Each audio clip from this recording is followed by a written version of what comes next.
Gondola রাইডের ticket বুকিংয়ের জন্য যে কোনো ব্রাউজারে গিয়ে সার্চ করুন গুলমার্গ গন্ডোলা।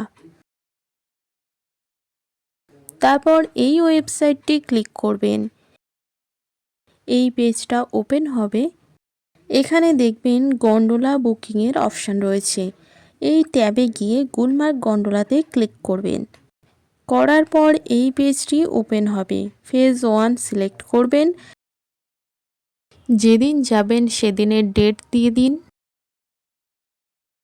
এবং কোন স্লটে যাবেন এটা সিলেক্ট করে নেবেন। তারপর প্রসেস টু নেক্সটে ক্লিক করবেন। তারপর এই পেজটি ওপেন হবে। এখানে ইন্ডিয়ান সিলেক্ট করে নেবেন। তারপর ভিজিটার্সের নাম দেবেন। এদিকে অ্যাড ভিজিটরে ক্লিক করে আরও নাম অ্যাড করতে পারেন, মানে যে কজন যাবেন তাদের সবার নাম অ্যাড করে নেবেন। তারপর মোবাইল নাম্বার দিয়ে দেবেন। তার নিচে দিয়ে দেবেন ইমেল আইডি।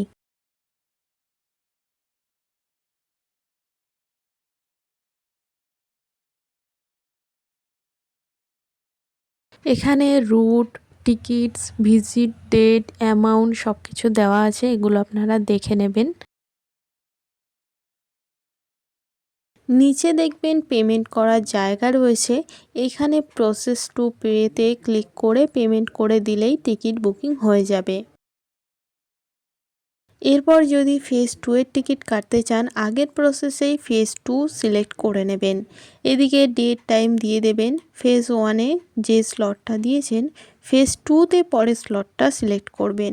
এখানে একটা কথা বলি, ফেজ 1-এর টিকিট না কাটলে কিন্তু ফেজ 2 এর টিকিটও কাটা যাবে না।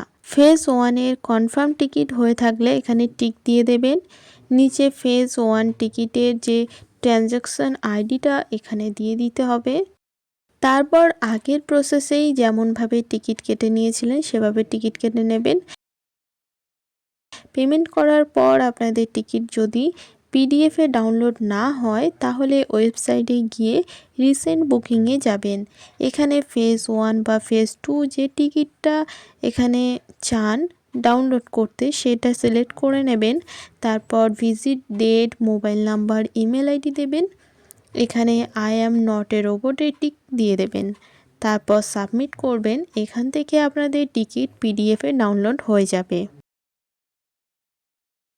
আশা করি এই গাইড আপনাদের কাজে আসবে। ভালো লাগলে লাইক, কমেন্ট ও শেয়ার করুন এবং চ্যানেলে সাবস্ক্রাইব করে রাখুন পরবর্তীকালে এইরকম ভিডিও আরও দেখার জন্য।